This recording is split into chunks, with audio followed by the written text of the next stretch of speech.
systems we're going to talk about.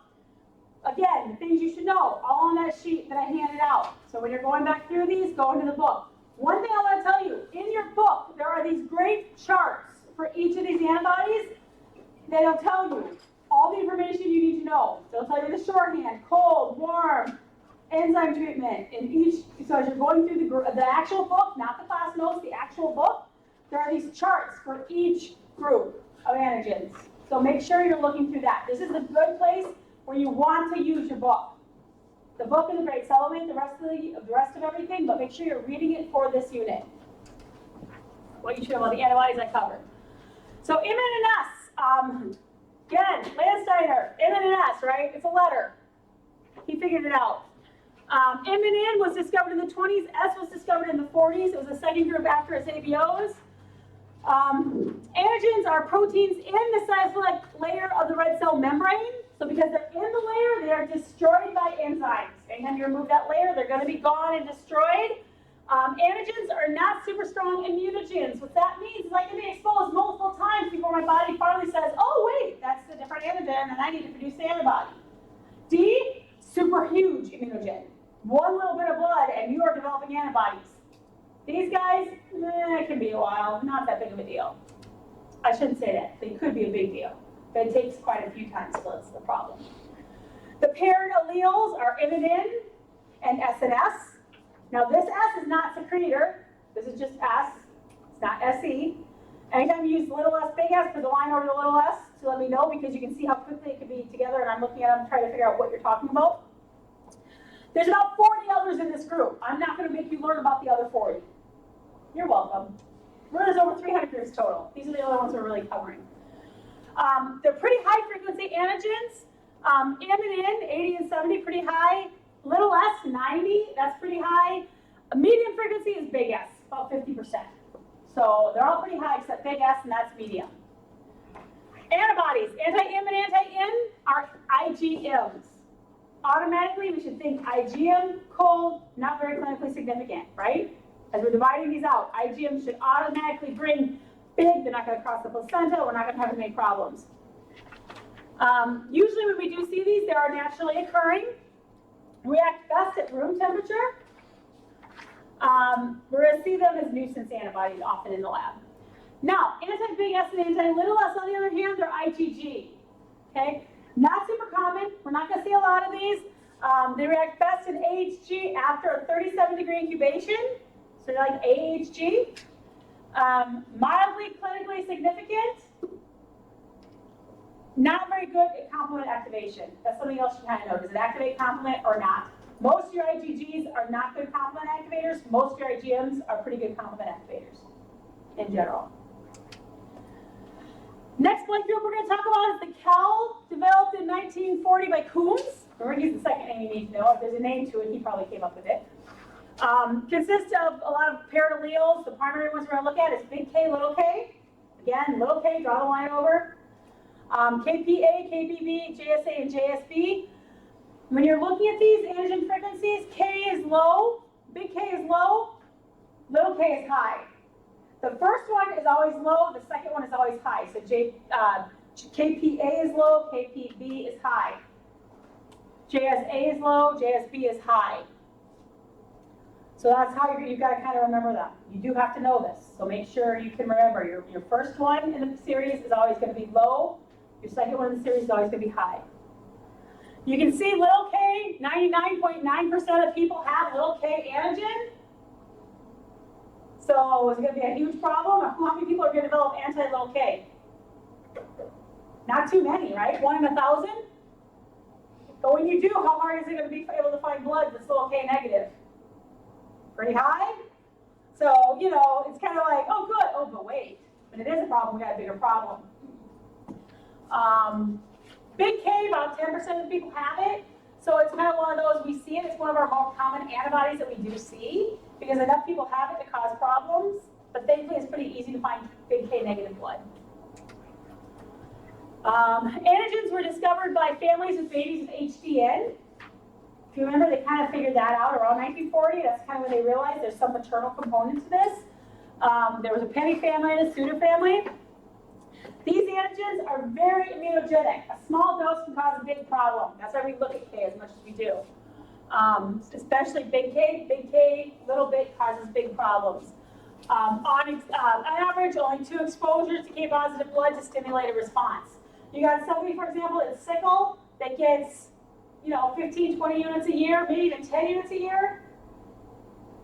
It's not going to take, second unit by the second year, right? If they get 10 units per year on average. So this is why for these heavily transfused, chronically transfused patients, this is one of the ones we like to look at.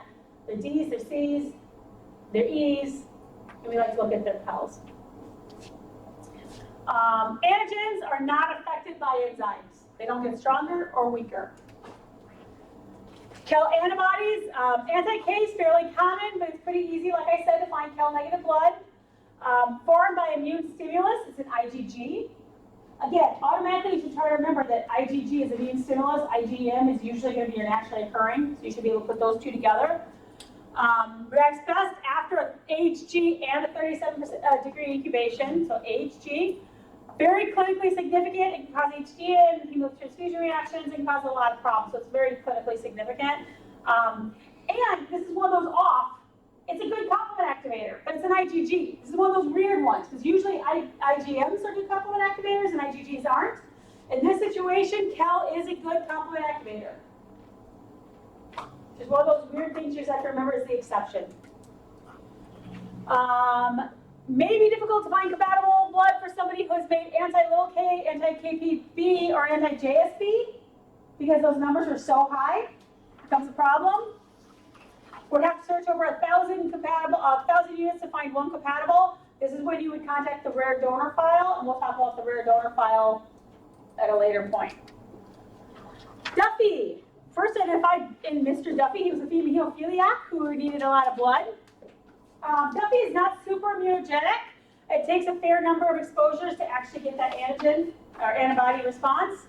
Antigens are destroyed by enzymes.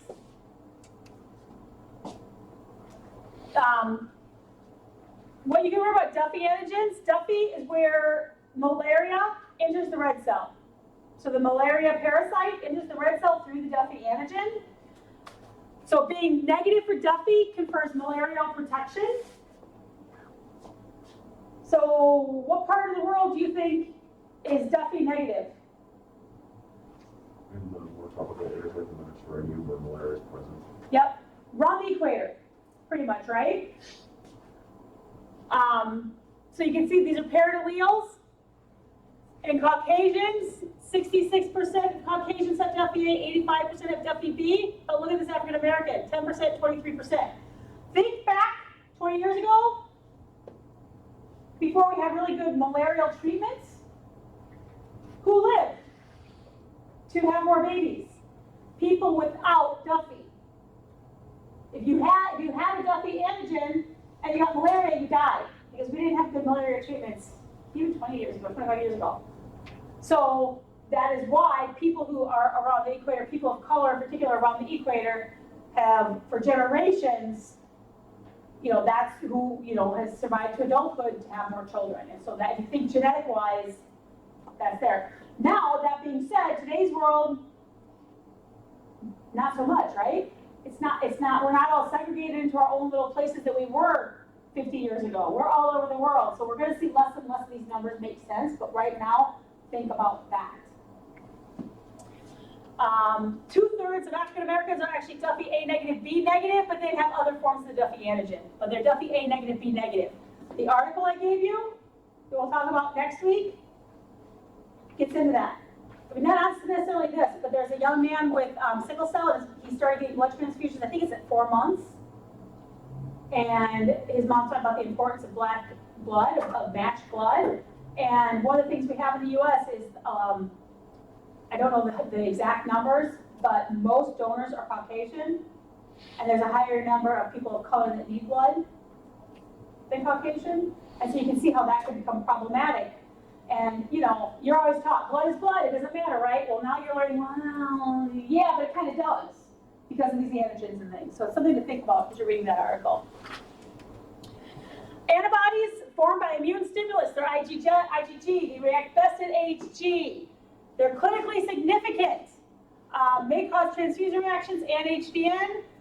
Not very good complement activators because they're IgG, most IgGs not.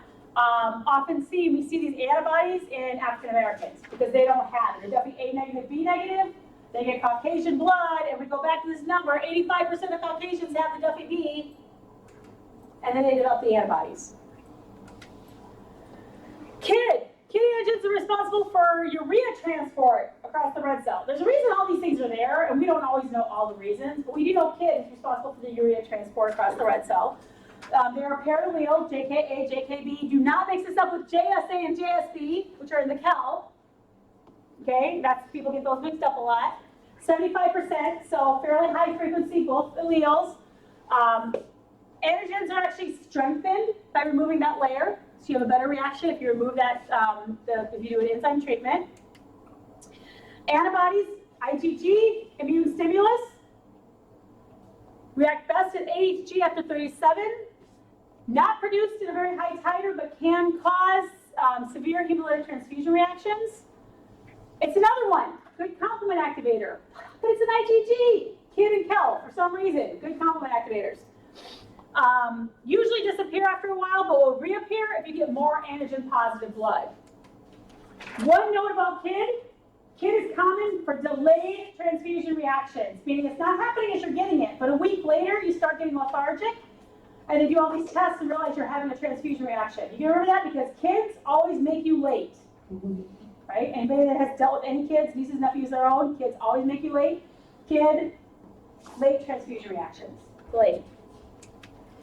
BG, the guy that developed the antibodies or discovered the antibodies, they're actually antibodies to white cells, HLA antigens. Seen in people who are exposed to a lot of blood, mostly transfused patients, females who have had many pregnancies. They're very immunogenic. A little bit can cause a problem. If the patient has made white cell antibodies, they may react with BG antigens left over on the red cells, so they could be left over in the red cells. They're IgGs, but they're not usually clinically significant. They're going to be nuisances. So we're going to get them. They're IgG, but you're not going to get enough white cells in a blood transfusion to cause a real big problem, but they're going to cause problems sometimes in our tubes. Now, there's a lot of other blood group systems. Usually they're not super important because people don't tend to make antibodies to the antigens. They're like either antigens are so high frequency that everybody has the antigen and nobody develops the antibodies, or they're so low frequency that nobody has the antigens so nobody's exposed to them. The rare donor files, what I was getting into earlier, first established at the Milwaukee Blood Center. Actually, now it's not even Blood Center, so it's called Versati. They changed it like twice since this. It's also supported by the blood banks. And what it is to find specialized blood for specialized people. I'll let you read through this. Currently, there's over 27,000 active rare donors in the U.S., 500 in Wisconsin. Wisconsin has a really good blood donation just mentality. We have a lot of them. So this is my husband's actually a rare donor. So this is his card. He's an O-neg. And what it is, see all these negatives? He lacks all of these. So he doesn't have Duffy A. He doesn't have JKB. He doesn't have N, S, big C, big E, K. So because he lacks all of these, he's actually a good match for a lot of sickle patients. It's kind of the idea. So he gets called quite a bit to donate every 8 weeks. Unfortunately, he's been anemic for the last year and hasn't been able to. But you too could be a rare blood donor if you're an O negative in particular. And what the Red Cross does is, as they have time, they're applying, sorry. As they have time, they go through and they try to find these rare donors in order to freeze them, hold them, have them ready to go. Couple things that we're remembering. IgM antibodies, Lewis, Lipman, ABO, IgMs. Curly, KID, RH, Lewis. Curly, enhanced by enzymes. DSM, destroyed by enzymes. Those are different things that some of my former students have come up with to help remember, so I've thrown them up there for you. I want to talk about the quiz quick, except I don't know where we're at.